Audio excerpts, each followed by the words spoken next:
Maravilha, maravilha. Aqui quem fala é Everson Montanha e mais um podcast do Pesadão, um Monte Webcast. E hoje com a doutora Damares. Prazer. Doutora Damares. Prazer. Obrigado. Gaúcha, né? Descobri agora que é gaúcha. Nem dá pra notar pelo sotaque, né? Não é porque a gente só falou só por digitação, né? Então a gente não tinha eu não tinha essa ciência. Mas é uma advogada que trabalha com essa parte da área de família, né? Sim. E área de imóveis, né? E a gente vai poder acrescentar bastante no nosso Monte Webcast. Fala um pouquinho da doutora, né? Doutora Damares, sobre predicados, por que está no Rio, como é que foi essa descoberta também pelo direito e por que escolheu também essas duas áreas para atuar.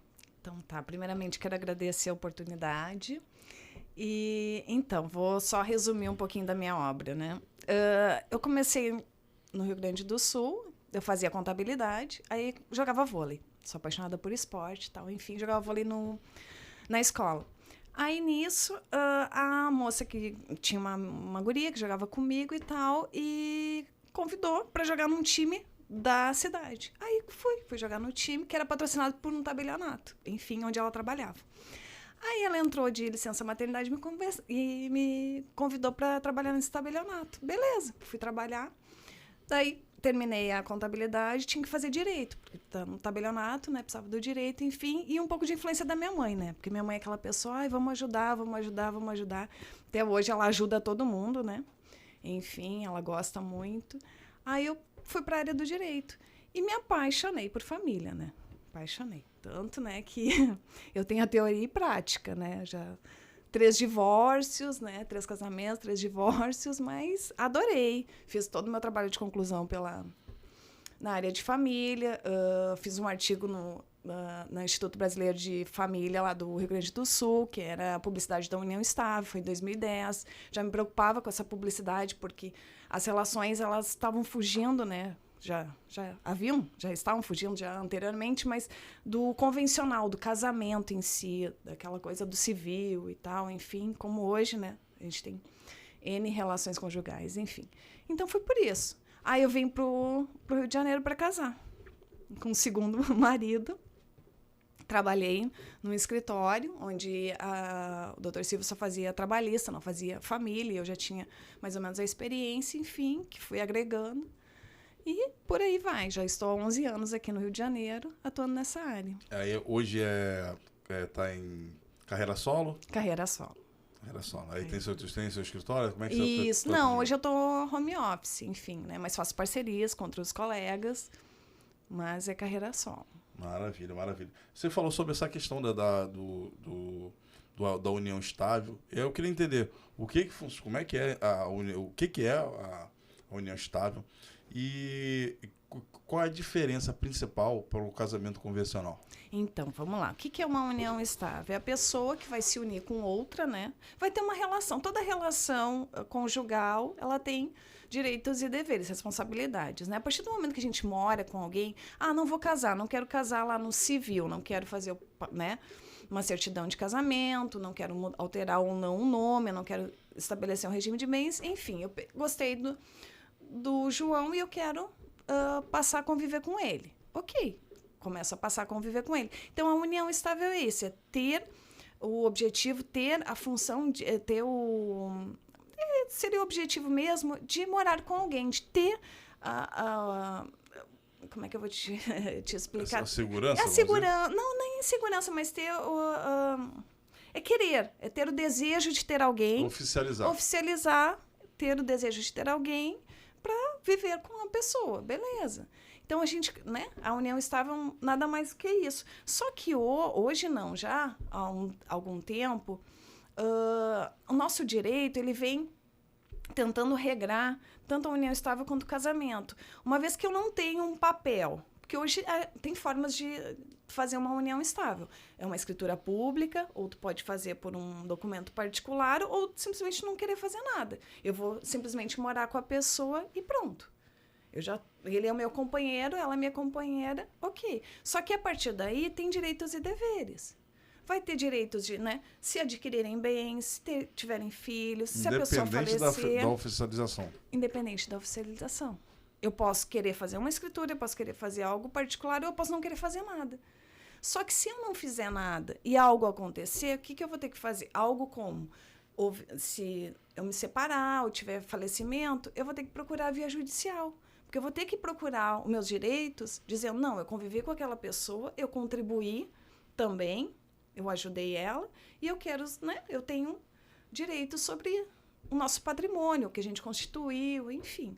E isso está muito recente, muito em voga, até uma escritora, Maria Berenice Dias, que eu amo ela de paixão, e também o Rodrigo da Cunha Pereira, eles estavam questionando, tem uma discussão agora, nosso judiciário, sobre se a companheira é herdeira ou não. Entendeu? Então, também tem esse viés de não... muito embora o nosso Supremo Tribunal Federal tenha reconhecido a companheira, os meus direitos do cônjuge, tem essa discussão hoje, que está muito, muito acirrada, muito em voga hoje. Por quê? Porque é herdeira? Não é, sabe? Só faz parte dos bens comuns que eles adquiriram ou não, entendeu? Então, não tem a segurança. Hoje, muito embora, né, tem vários dispositivos legais que asseguram a companheira, mas hoje ela não tem 100% de segurança. Não tem. E quanto mais notória a união estável, ela tem que ser mais publicizada, mais notória, é mais garantido, é mais segurança que ela vai ter. E assim, tem diferença do namoro para a união estável? Sim, essa é a preocupação também, né? Porque começa a se relacionar com alguém. Ah, ok, vai dormir lá em casa. Dorme 1 dia, 2 dias, 3 dias. E aí? Começa a morar lá em casa. É o quê? Né? Então, tem essa preocupação também. Né? Hoje não precisa de um tempo. Antigamente tinha que ter um tempo, né, para caracterizar a união estável. Hoje não. Hoje, um dia eu posso estar morando com a pessoa e viver 10 anos, 15 anos. Então, imaginando que eu estou namorando com alguém e tem essa frequência de dormir na casa dela, ela dormir na minha casa, mas se a gente construiu alguma coisa junto naquele período, se houver um momento de ruptura, já existe ações para isso? Existem no entendimentos. namoro? Existem entendimentos. Por quê? Porque não é no namoro. Como é que tu vai apresentar ela? Tu vai dizer, não, essa aqui é a Maria, minha namorada. Ok. A tua intenção é a namorada que ela passa um tempo contigo. Você fala, não, essa Maria é minha companheira. Qual é o teu desejo em relação a ela? Então, a união estável, a preocupação é essa. O teu desejo é constituir uma família com a pessoa. Entendeu? Então, tem esse viés que é complicado. Maravilha. Então, quais os caminhos existentes aí para formalizar essa união estável? Então, a escritura pública feita em cartório, tabelionato de notas, né? Que os dois vão lá e falam que já vivemos há tanto tempo, ou a partir de hoje, enfim, e a nossa união estável, as pessoas podem colocar também, dizer, a partir de hoje a gente não quer a comunhão parcial de bens, né? Que é o regime legal. Hoje a gente quer a separação total de bens. Também pode colocar o regime que tu quer, que a tua união, né, prevaleça. A particular, os dois assinando, os dois reconhecendo firma também é válido, ou simplesmente não ter. Aí, quando não ter, aí tu vai ter que provar. Vai ter que provar como? Ela era minha dependente no imposto de renda, ou não. Ela tinha conta conjunta, ou não. Os vizinhos sabiam que ela era, né, morava comigo, ou não. Tinha, né? Enfim, tem... E nos casos que não existe a formalização, como é possível comprovar? Vai ter que... Filhos comuns, vizinhos, testemunhas, documentos, fotos, né? Viviam juntos, que tinham aquela coisa. Não, era família, a família era constituída. Mas esse tipo de ações, eles são feitas mesmo no divórcio ou também no falecimento? Não. Tanto num quanto no outro. Geralmente, mais no falecimento do que no divórcio. Né? Porque termina ali... divórcio não, né? Na dissolução, digamos assim. Não, vamos dissolver, vamos. Cada um vai ficar com o quê? Né? Geralmente é mais organizado, eles se organizam mais. Exatamente. Do que... O casamento já leva um pouco mais de tempo. Exatamente. E assim, a vara de família, até fugindo um pouquinho da nossa pauta, a vara de família a área da família é uma área que é um pouquinho estressante, né? No sentido de você pegar muitos clientes tensos, né? Como é que, não entrando assim no mérito de A ou B, assim, qual é a situação mais curiosa que você já passou que conseguiu resolver? Assim, dessa... É que a gente tem que ser um pouco psicóloga, né? A gente é muito mais a psicologia do que realmente a advogada, a razão, né? Claro, né? A gente vai instruir da melhor forma sempre os casais, enfim, mas o inusitado, não é nem inusitado, mas o que já ocorreu?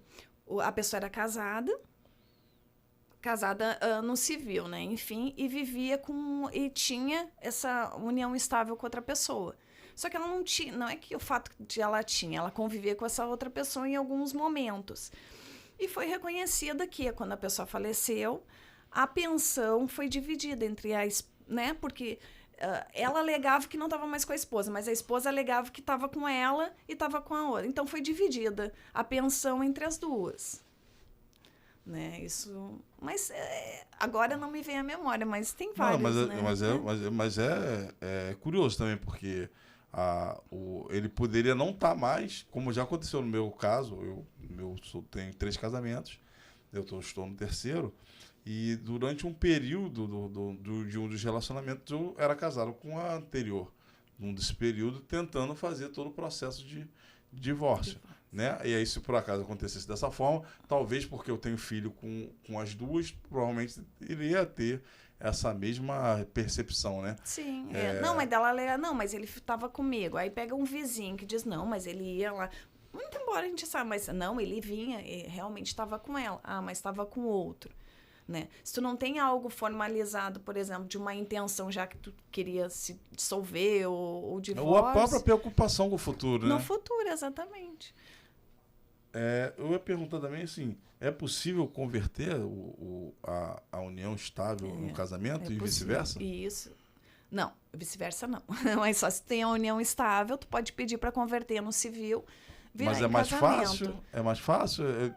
Porque, assim, existe uma certa burocracia. Me casei recentemente, em dezembro, e tem uma certa burocracia, tanto nos valores quanto na questão da documentação. Você tem que estar tudo em dia, você tem que fazer um outro... Até, por exemplo, você tem que a tua certidão de casamento com a averbação de divórcio, ela tem que estar com 6 meses. A tua certidão de nascimento tem que ter de 6 meses de validade. Então, uma certa burocracia. Como é que é feito esse processo de também. migração? Tu pede, tu faz a conversão, tu vai no registro civil, né? Tu tem a união estável e tu quer converter em casamento. É mais burocrático, é menos burocrático. É mais fácil que realmente um divórcio, que teria, né, que ter uma certa validade da certidão, enfim, certos requisitos. E você também tem muitos clientes também com relação a filhos, questão de guarda. Muito. O que mais tem? Guarda, alimentos. Como é que assim tem sido, como é que é a procura? Porque normalmente o público que eu tenho mais acesso procura muito a defensoria pública por conta da questão do mito de ser um serviço caro. Como é que é para você e como é que você pode desmistificar isso? Que depende. Vamos dizer assim, os advogados, eles são regidos pela OAB, né? Então, a OAB tem uma tabela de honorários a ser cumprida, entendeu? Vou falar que todos cumprem, não sei, não posso falar por todos, mas posso falar por mim. O que tu pode é facilitar. Porque, às vezes, realmente as pessoas não têm condições. Só que, às vezes, procurar uma defensoria vai demorar. A questão, né, morosa, a questão que eles, né, não vão pegar, eu preciso dos meus alimentos hoje. Não é o fato. Preciso, daí tu vai entrar com uma liminar. Não, então vamos tentar uma liminar, a gente consegue. ou não, né? Mas na maioria dos casos, os alimentos é dado uma liminar, já é dado uns alimentos provisórios. Então, a pessoa já pode já dispor disso, entendeu? Já consegue. Só que a questão de honorários é muito particular, é muito, né? Existe uma tabela, não vou dizer que, né, não posso afirmar que todos ou não cumpram essa tabela, mas também não pode ficar um oba-oba a questão dos honorários do advogado, entendeu?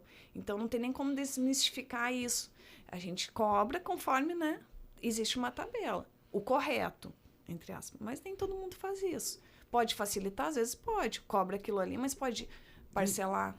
Não, entendi. Né? Existe um meio termo, né, para que você claro. possa Acho que toda abarcar. profissão tem, né? Também a gente consegue ter esse jogo de cintura.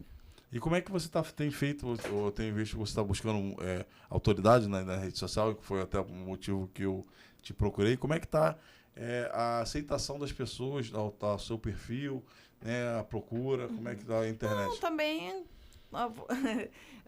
vim há pouco tempo, né, para a rede social, não era muito adepta a isso, mas vi que realmente funciona.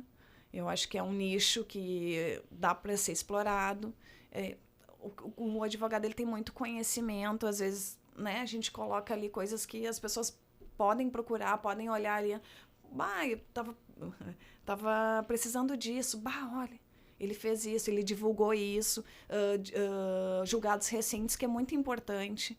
Eu acho que o advogado ele tem que estar sempre atualizado, as coisas mudam de uma hora para outra. E eu acho que esse nicho realmente me favoreceu, está me favorecendo. Ah, entendi. Mas assim, como é que você vê assim também esse índice, assim, o fato de existir muito divórcio, né, toda essa questão, isso facilita? É meio triste a gente comentar dessa forma, né? A tristeza dos outros acaba sendo um alimento para outras pessoas. Entendi. Como é que você vê isso e assim até você mesmo comentou, né, da questão de ter tido desilusões amorosas nesse sentido. Como é que você vê todo esse cenário? Porque existe a demanda, sim, né? E evidentemente você está inserido num contexto que é triste, né? Porque está vindo a dissolução, aí tem mulheres que estão tristes, maridos que estão tristes, filhos que ficam, né? É um cenário meio que caótico. E aí você tem que ter todo um jogo de cintura para você poder organizar isso. Como é que você leva isso, né? Uhum. Levando em conta a sua experiência? Não, sim, então, eu sei, muitas pessoas olham e falam, Damares, tu é advogada? Sou advogada. Mas eu prezo muito pelo acordo, eu prezo muito pela... não é nem paciência, assim, são prioridades na vida. Por exemplo, um divórcio. Eu sei que é ruim, eu sei que existe um término, principalmente quando é de um lado só, que geralmente não chegam os dois e falam, estão em comum acordo, não. Depois da pandemia, até pelos índices, piorou bastante, a gente já sabe disso. Mas o que acontece? Quando envolve filhos, o que eu sempre falo? O que eu sempre tento, pelo menos, orientar? Que também é uma experiência própria. Visar o menor. Deixar o orgulho de lado. A questão marido-mulher, a questão ex-marido e ex-mulher, a questão homem e mulher, resolvem à parte. Eu sei que é complicado, eu não vou dizer que é fácil. Não é fácil. Comigo também não foi fácil. Mas é priorizar a criança. O que está o bem-estar da criança? Porque tu está formando um caráter, tu está formando outra pessoa, tu está formando, né, pessoas que vão olhar e vão falar, poxa, meu pai e minha mãe, por mais que sejam separados, eu vou ter, né, uma vida com meu pai, vou ter uma vida com a minha mãe, com familiares e tal, mas eles estão bem. Eles não estão se xingando, eles não estão, né, ou me usando, que é pior, quando cresce, tipo, me usando para um afetar o outro. Ah, mas tu não vai pegar hoje. Ah, mas por que não vai pegar? Ah, mas tu não vai 10 horas, tu não vai pegar. Sabe? Isso não... Eu acho assim, ó, cada um constitui uma família, cada um constitui a sua vida. Respeito, eu acho que tem que ter... É isso que eu prezo muito, tem que ter respeito. Se determinou um horário, vamos respeitar. Por quê? Porque o outro também planejou algo para ele fazer. Também planejou para ele ter as coisas, né? A vida dele, beleza. Então, assim, não deu, ok, vou atrasar 10, 20, 30 minutos. Tudo bem. Só que eu acho que tem que levar muito isso em conta. Não, as pessoas sabem, já querem atingir. E não é assim. Eu sei, é fácil falar. Claro que é fácil. É muito fácil. Que na prática é complicado. Mas é tentar. Eu acho que se tu não tentar, tu nunca vai saber realmente também se vai dar certo assim. E quando começa essa mudança... E eu já vi inúmeros clientes. Quando começa a ver que realmente há essa mudança, que a pessoa não vai atacar, não é fazer o que o outro quer, mas pelo menos quando há um limite de respeito entre os dois, as coisas fluem. Tu não vai precisar mais, né, fazer execução de alimentos, a pessoa já sabe que tem que pagar. E não é para pagar para outra parte. Não, é pagar para o teu filho. Né? É algo que a pessoa não fez sozinha, ninguém fez sozinho. E a responsabilidade, infelizmente, eu sempre falo muito, existem pais maravilhosos, não vou tirar o mérito. Só que o filho geralmente é da mãe. Não é da mãe porque, né? Mas a mãe muda o corpo, a mãe que muda tudo, e a mãe que fica mais tempo com o filho, querendo ou não. Claro, tem pais, eu já tive vários pais que pediram a guarda e conseguiram. Não é isso. Mas eu acho que tem que se chegar nesse meio termo, as coisas fluem. Maravilha, maravilha. Ó, eu sei que você tem uma outra atividade também, né? Você, além da área de família, você também pega móveis. A gente vai estar tratando, mais da família. Tá. Vamos combinar para a gente fazer um outro podcast. Mas eu queria que você pudesse falar um pouco dessa questão dos imóveis. Qual é a área de fato? Qual é o tema? Como é que a gente pode dar de spoiler para um próximo episódio? Ah, então tá bom. Então, como eu fiquei 12 anos nesse estabelionato, a gente lida muito com escrituras, muito com imóveis, enfim, também faço assessoria. Hoje assessoria imobiliária, né, de contratos, de compra e venda, de verificar se um RGI, se um documento do imóvel está correto, se não está, se tu pode comprar, se não pode, fazer uso capião, porque hoje está muito também em voga o uso capião, né, de algo que não está regularizado. Então, essa parte aí eu também trabalho. Sim, sim. Você, o fato de ter trabalhado no estabelionato foi que te deu essa amplitude? Foi. E também te deu... Você também faz administração de imóveis, não? Faço administração de imóveis também. Então, até isso, eu comecei, foi em 2020. Isso, quando começou a pandemia, eu tirei meu Cresce também, de corretora. Por quê? Porque advogado tinha que ter o Cresce para administrar, não podia ser advogada, né? Então, eu não uso, a corretagem. Não, eu só tirei para fazer essa administração, para dar esse amparo melhor. Ah, maravilha, maravilha. Então, para as famílias, vende seu peixe ali através dessa sua... Então, se precisarem, doutora Damares, direito de família, direito imobiliário. São as duas áreas, né, que eu mais trabalho e domino. Dá sua rede social e telefone de contato. Então, é @andrade.damaresd e meu contato é 21 98006 8118. Maravilha, obrigado pelos esclarecimentos. Obrigada. Eu acho que essa questão eu não sei como é que tá os índices de separação, mas assim, sempre tem a informação nunca é demais. Acho que a gente esclareceu bastante coisa aqui. Ajudar. Muito obrigado mesmo por você ter vindo, por você ter se disponibilizado, estar conosco. Obrigado mais uma vez. E a gente vai terminar mais um Monte Webcast, o podcast Pesadão. Ó, se você tiver uma pergunta, deixa no comentário que eu vou encaminhar para ela. Hoje você pode até fazer o seguinte, quer saber mais? Já bota nos comentários aí, traz ela de volta que a gente faz a gente marca só de respostas. Maravilha, maravilha. Ó, fica com Deus, dá aquele like, comenta, compartilha aí com os amigos, se inscreve no canal e até o próximo vídeo. Fica com Deus aí, um beijo do Pesadão.